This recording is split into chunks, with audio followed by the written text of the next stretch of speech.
Setelah sesi berakhir, Hamu Baek melangkah keluar bersama Paeng Doyol yang meminta pendapatnya. Hamu Baek menjawab bahwa teknik itu lumayan, menggambarkannya sebagai sesuatu yang sederhana, namun sangat efektif.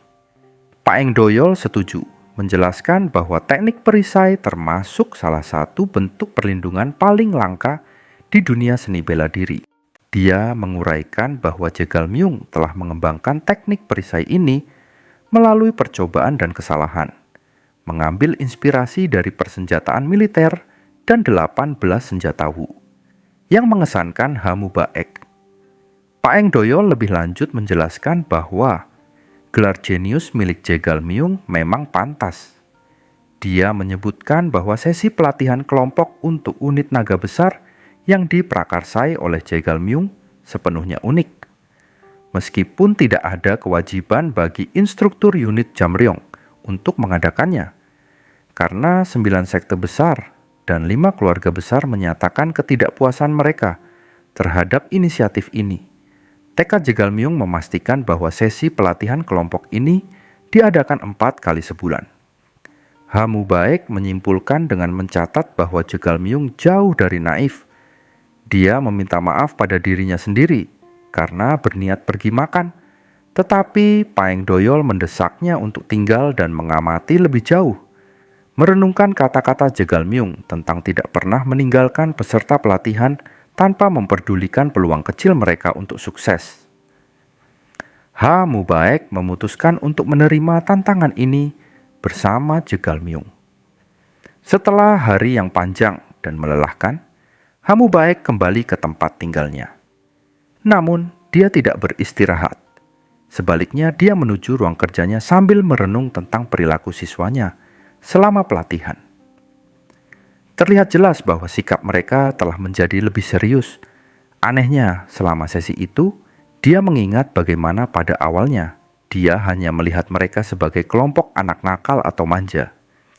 Dia kemudian mulai merenungkan mengapa Master Paeng Doyol, manajer sayap, dan Gok Muyang, pemimpin aula pelatihan, memilih untuk mengumpulkan anak-anak tertentu ini. Dia yakin masing-masing dari mereka memiliki kemampuan luar biasa. Bakat ini menjadi sangat jelas ketika Hamu Baek berhasil menyingkronkan napas mereka, menunjukkan bahwa mereka jauh dari biasa. Bahkan pembuat onar seperti Dan Mok Unrai menunjukkan potensi luar biasa. Hamu Baek terus merenungkan alasan di balik penugasan Paeng Doyol untuk melatih kelompok siswa unik ini, bertanya-tanya apakah kelompok ini adalah hasil kebetulan atau rencana yang matang.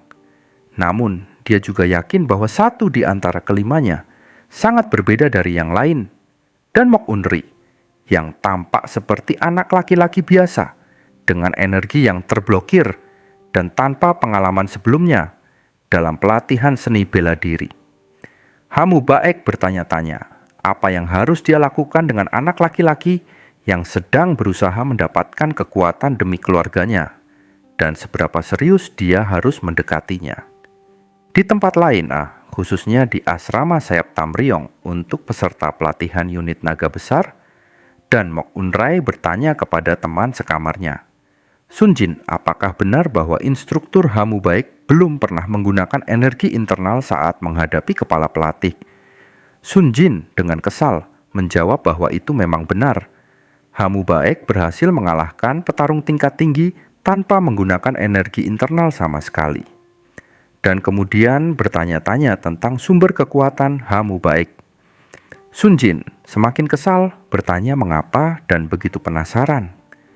Dan menjawab bahwa dia merasa sedang belajar dari individu yang hebat. Dan dengan lebih banyak usaha, dia bisa menjadi lebih kuat. Namun, Sunjin tampak kesal dengan Dan karena baunya yang tidak sedap.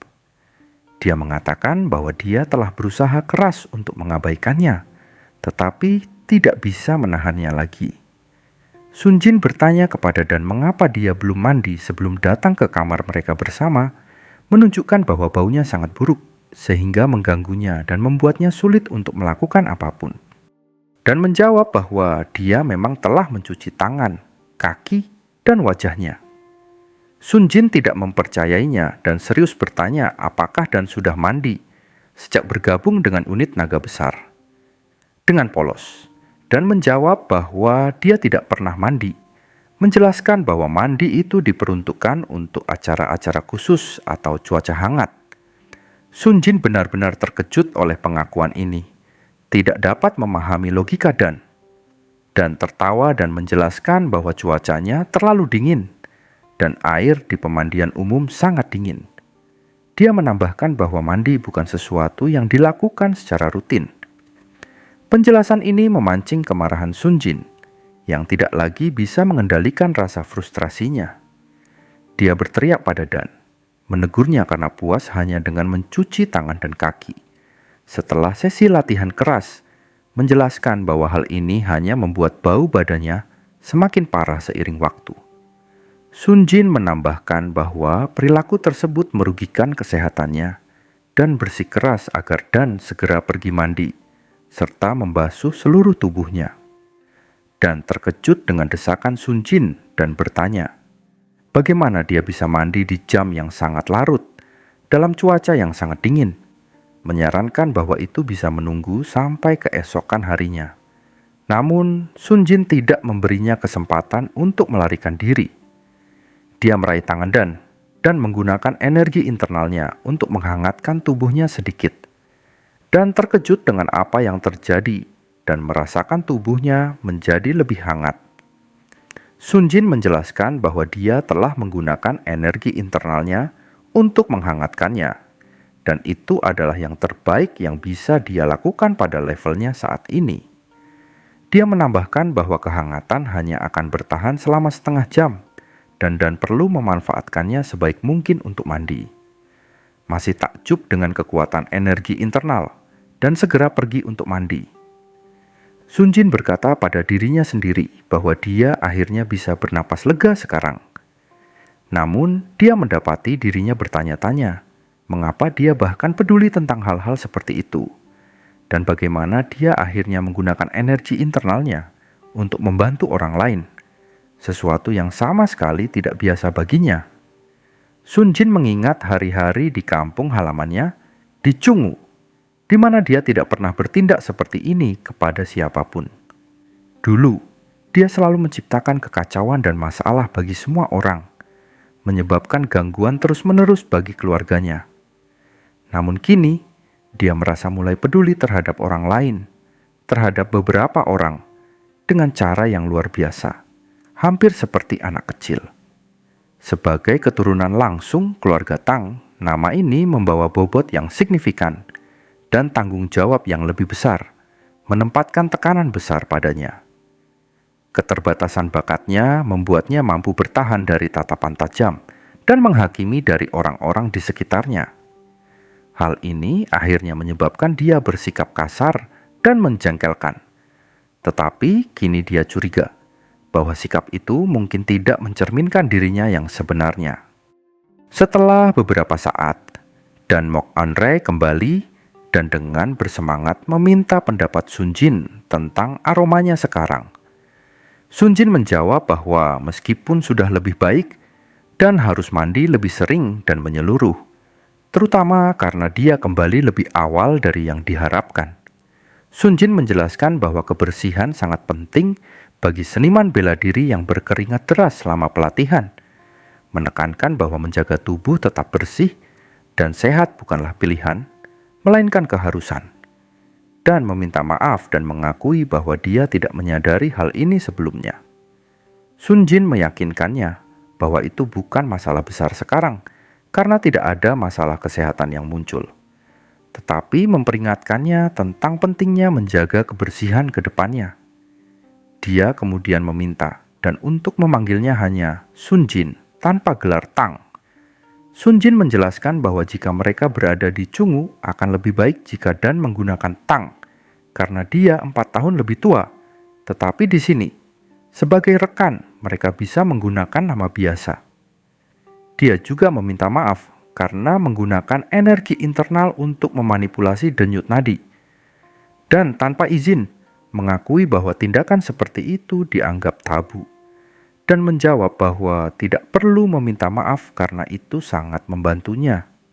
Namun, Sun Jin memperingatkannya untuk tidak pernah mengizinkan orang lain melakukan hal yang sama di masa depan, sebagai tindakan pencegahan untuk keselamatannya sendiri. Malam berlalu dengan tenang, dan semua orang tidur dengan damai. Keesokan paginya, semua siswa berkumpul di halaman pelatihan. Ha Mubaek mengumumkan bahwa karena semua orang hadir, mereka akan melanjutkan latihan teknik pernapasan di sesi pagi. Ha Mubaek mulai mengamati murid-muridnya saat mereka melakukan teknik tersebut, menawarkan koreksi dan instruksi yang tepat. Pada saat yang sama, dia berpikir dalam hati bahwa dia tidak bisa mengajarkan mereka mantra yang hilang dari 3 teknik bakat, rahasia inti seni bela diri sektenya, meskipun dia tahu itu tidak akan sulit bagi mereka untuk mempelajarinya. Dia terus memberikan instruksi, meminta mereka untuk tetap di tempat dan fokus mendalam pada proses pernapasan. Dia menekankan pentingnya menyinkronkan menghirup dan menghembuskan napas untuk memusatkan energi internal mereka secara efektif. Selama pelatihan, Ha Mubaek mengintensifkan energi internalnya sendiri. Dia kemudian mengumumkan bahwa mereka akan memulai pelatihan sesungguhnya sekarang. Dia mendekati setiap siswa dan menyalurkan sebagian energi internalnya ke dalam tubuh mereka. Awalnya, mereka merasakan sesuatu yang tidak biasa, tetapi mereka segera menyadari bahwa itu adalah energi internal instruktur mereka. Dan Mok Unrai adalah yang paling tercengang, karena ini adalah pertama kalinya dia mengalami aliran energi internal di dalam tubuhnya. Ha Mubaek memerintahkan mereka untuk terus bernapas dengan tenang, fokus, dan menghindari gangguan. Dia memperhatikan bahwa dan menangani energi internal dengan kemudahan yang luar biasa, sesuatu yang tidak terduga mengingat ini adalah pengalaman pertamanya. Setelah beberapa waktu, Sun Jin merasakan bahwa energi internal yang bergerak di dalam dirinya kini telah stabil, mengejutkannya dengan aliran yang lebih terorganisir dan kemurnian yang meningkat. Baek Li Pyong juga mengamati bahwa irama pernapasan setiap orang menjadi lebih stabil dan lancar, mengonfirmasi kepada Ha Mubaek bahwa dia pasti telah melakukan sesuatu yang berbeda pada mereka. Namun, Baek Li Pyong bertanya-tanya mengapa hanya dia yang dikecualikan dari proses ini. Pikirannya terganggu ketika Ha Mubaek memanggilnya, memberikan instruksi untuk fokus pada teknik pernapasannya, dan memperingatkannya bahwa dia tidak akan bisa mengumpulkan energi internal, kecuali dia bisa merasakan apa yang ada di pikirannya. Ha Mubaek berkomunikasi secara telepati dengan Baek Li Pyong, menjelaskan bahwa sebagai murid sekte Chungang, dia tidak boleh sembarangan mempelajari teknik bela diri dari sekte lain. Dia menyarankan Baek Li Pyong untuk fokus pada pernapasan dan belajar dengan caranya sendiri. Baek Li Pyong awalnya terkejut dengan kemampuan Ha Mubaek untuk berkomunikasi seperti itu, tetapi akhirnya mengakui kebijaksanaan alasan instrukturnya. Setelah sesi pelatihan selesai, para peserta pelatihan terkejut menemukan energi internal mereka yang distabilkan dalam inti mereka. Sun Jin menyatakan bahwa sensasi ini bukan sesuatu yang mudah dipahami atau dicapai oleh pemula, mencatat bahwa bahkan energi sekecil sebutir beras tetap nyata dan luar biasa. Baek Li Pyong setuju, mengakui bahwa dia mengerahkan usaha keras untuk menghasilkan jumlah energi internal yang sangat kecil. Dan dia bertanya-tanya bagaimana yang lain berhasil maju begitu cepat dalam latihan. Sun Jin melanjutkan percakapan dengan bertanya kepada Ha Mubaek apakah dia yakin tidak menggunakan seni bela diri gelap. Semua orang terkejut dengan penyebutan seni bela diri gelap dan menunggu respons Ha Mubaek. Dengan heran mereka, dia tertawa terbahak-bahak, meyakinkan mereka bahwa sayap ini adalah bagian dari aliansi Jungchon, membuatnya mustahil baginya untuk menggunakan seni bela diri gelap. Sun Jin membalas bahwa sulit untuk mempercayai apa yang telah dicapai tanpa teknik seperti itu. Hamu Baek menjawab bahwa dia hanya melakukan teknik latihan sendiri. Sun Jin membantah bahwa itulah mengapa hal ini tampak tidak logis. Yeon Hamin bergabung dalam diskusi, mendukung pendapat Sun Jin dengan menunjukkan bahwa menanamkan energi internal dalam inti 4 individu dalam waktu singkat adalah pencapaian yang belum pernah terjadi sebelumnya. Bahkan di antara klan paling terkenal. Semua orang terdiam, menunjukkan tanda-tanda keheranan. Hamu Baek menjawab dengan percaya diri bahwa satu-satunya orang yang mampu mencapai sesuatu seperti ini adalah instrukturnya sendiri. Para peserta pelatihan terkejut dengan pernyataan itu, tetapi tidak bisa menyangkal keterampilan luar biasa Hamu Baek. Dia menyarankan mereka untuk fokus pada pelatihan mereka, alih-alih terganggu oleh hal-hal lain.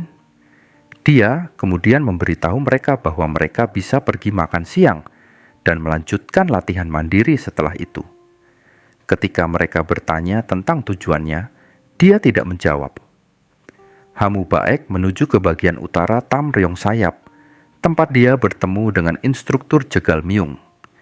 Jegal Myung bertanya mengapa dia datang ke sayap utara, terutama karena dia biasanya makan bersama murid-muridnya. Hamu Baek menjawab dengan canda bahwa dia mendengar menu hari ini spesial dan ingin mencobanya. Jegal Myung bertanya mengapa dia sendiri hadir. Hamu Baek menjawab bahwa sejak kejadian baru-baru ini, dia telah berpindah-pindah antara sayap untuk makan sebagai tindakan pencegahan. Jegal Myung menambahkan bahwa dia melakukan ini untuk mencegah masalah muncul lagi, dan kehadirannya di sayap ini hari ini murni kebetulan. Hamu Baek membalas dengan senyum, mengatakan bahwa itu adalah kebetulan yang beruntung. Dan dia datang hari ini untuk mencoba daging sapi goreng renyah. Jegal Myung tersenyum, berkomentar bahwa penyebutan hidangan ini mengingatkannya pada festival Qingming. Dan dia memutuskan untuk mencobanya sendiri berdasarkan rekomendasi Hamu Baek. Hamu Baek dan Jegal Myung berdiri di antrean makanan. Dan akhirnya giliran mereka tiba. Hamu Baek merasa senang dengan prospek menikmati makanan enak. Di ruang makan, orang-orang mengenali Hamu Baek dan berbicara tentang bagaimana para pemimpin sayap menyerahkan pasukan ke-7 unit naga besar sepenuhnya kepadanya. Mereka berkomentar bahwa ini karena instruktur mereka memenangkan pertarungan formal dengan keadilan penuh, menodai reputasi Sado Guang sepenuhnya. Mereka membahas betapa menyedihkannya Sado Guang, yang hanya seorang instruktur kecil bagi siswa baru, menderita kekalahan memalukan di tangan instruktur biasa dari unit naga besar. Jegal Myung tertawa canggung dan memberitahu Hamu Baek untuk tidak terganggu oleh obrolan konyol mereka. Hamu Baek tidak memperhatikan apapun yang terjadi di sekitarnya di ruang makan, sepenuhnya asyik dengan makanannya. Dia berkomentar pada dirinya sendiri bahwa rasa makanan ini persis seperti yang dia miliki saat mengalahkan pemimpin sekte gelap dan diundang oleh penduduk desa Bakjuk untuk makan yang sama. Jegal Myung menyadari bahwa kekhawatirannya tidak berdasar karena Hamu Baek begitu asyik dengan makanannya sehingga dia tidak mendengar sepatah kata pun tentang apa yang dikatakan di sekelilingnya. Jegal Myung berkomentar bahwa ini pertama kalinya dia mencicipi hidangan ini, tetapi mengakui bahwa itu sangat lezat. Hamu Baek setuju dengan antusias, mengatakan bahwa hidangannya fantastis dan dia akan mengambil porsi lagi. Saat berjalan melewati koridor restoran, Hamu Baek menguping orang-orang mendiskusikan seorang gadis cantik yang baru-baru ini bergabung dengan unit naga besar. Mereka menyebut namanya Yeon Hamin, yang menyerupai putri dari klan Yeon yang terkenal. Mereka berspekulasi bahwa dia mungkin adalah bunga teratai es, salah satu dari 5 keindahan murim. Ada yang berpendapat bahwa pemimpin klan Yeon tidak akan pernah mengirim bunga teratai es sendiri ke unit naga besar, menunjukkan bahwa itu hanya kebetulan nama. Namun, mereka menyimpulkan bahwa kecantikannya membuatnya tidak relevan apakah dia benar-benar bunga teratai es atau hanya gadis biasa. Hamu Baek menjadi marah setelah mendengar pernyataan memalukan dari beberapa instruktur dari Tam Ryong Sayap. Dia menganggap ini sebagai tanda bahwa moral kepemimpinan Sayap telah menurun dan memutuskan untuk tidak membiarkan ini berlalu begitu saja. Pada saat itu, Yeon Hamin memasuki ruang istirahat restoran sambil memanggil Hamu Baek. Kecantikannya yang luar biasa menarik perhatian, menyebabkan semua orang menoleh dan menatapnya dengan heran. Mereka bertanya mengapa dia ada di tempat ini. Yeon Hamin tampak senang, mengatakan bahwa dia akhirnya menemukan Hamu Baek, karena dia ingin bertanya tentang benih energi internal yang ditanamkan padanya sebelumnya. Dia hampir menghubunginya, tetapi seorang pria menghalangi jalannya. Pria itu mengatakan padanya bahwa daerah ini terlarang bagi siswa dan menambahkan bahwa unit naga besar seharusnya mengajarinya aturan. Yeon Hamin menjawab bahwa dia hanya ingin menanyakan sesuatu kepada instrukturnya dan bertanya siapa pria itu serta mengapa dia memperlakukannya seperti ini. Pria itu menjawab bahwa dia bisa menanyakan pertanyaannya kepadanya dan dia akan menjawab sendiri. Kemudian dia menawarkan Yeon Hamin tempat di unit naga melonjak, menyatakan bahwa jika dia menerima tawarannya, dia akan mengabaikan pelanggarannya hari ini. Sementara itu, Hamu Baek menyaksikan adegan itu dari jarak jauh, semakin marah pada sikap kasar pria itu. Dia bertanya-tanya tentang identitas dan keberanian instruktur tersebut.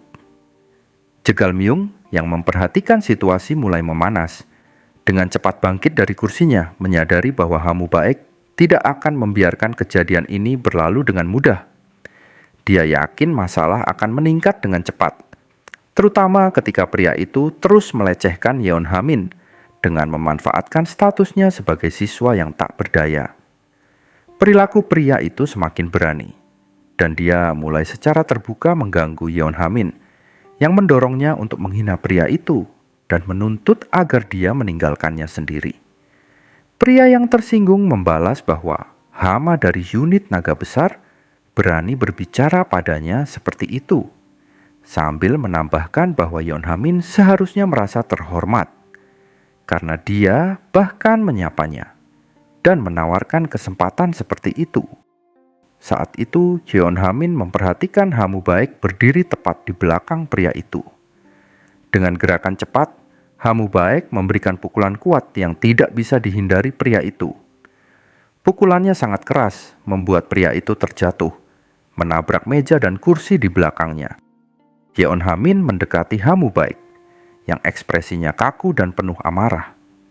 Pelanggan restoran terkejut dengan keributan itu dan mulai berkumpul di sekitar, tertarik oleh suara itu. Pria itu bangkit dengan marah dan menuntut untuk mengetahui siapa Hamu Baek dan bagaimana dia berani memukulnya. Hamu Baek menjawab dengan sarkastik, mengatakan bahwa memiliki lidah tidak berarti seseorang harus berbicara tidak pantas. Dia menambahkan dengan tajam bahwa dia tidak akan membiarkan siapapun mengganggu muridnya. Pria itu semakin marah dan dengan nada mengejek bertanya, apakah Hamu Baek adalah instruktur Yeon Hamin? Hamu Baek dengan sikap tenang namun memprovokasi, menjawab bahwa jika Tam Ryong Sayap Utara telah tenggelam ke tingkat yang sangat rendah, di mana seseorang bahkan tidak bisa menikmati makanan dengan tenang, maka situasinya sudah tak tertahankan. Hamu Baek kemudian berbalik ke Yeon Hamin, dan dengan tegas bertanya mengapa dia ada di sini dan bagaimana dia menyebabkan keributan seperti itu. Dia memerintahkannya untuk berdiri di belakangnya, agar dia bisa menangani situasi.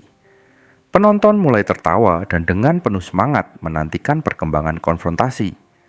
Pria itu terungkap sebagai instruktur Hanbong. Dia berteriak pada Hamu Baek, marah karena seorang instruktur pemula dari unit naga besar berani melawannya. Dia menuntut untuk mengetahui apakah Hamu Baek tahu siapa dia. Hamu Baek dengan tenang menjawab bahwa dia tidak tertarik untuk tahu, menambahkan bahwa tindakan Hanbong mencerminkan karakter tercela dan seseorang seperti dia harus belajar mengendalikan kata-katanya. Kemarahan instruktur Han meningkat saat dia memperingatkan Ha Mu-baek untuk tidak merayakan hanya karena berhasil melakukan satu serangan kejutan, mengisyaratkan bahwa dia akan mengajarinya pelajaran. Ha Mu-baek merenung bahwa masalah ini bisa saja selesai sepenuhnya jika dia menggunakan energi internalnya. Tetapi dia merasa sulit menahan amarahnya di depan orang seperti ini.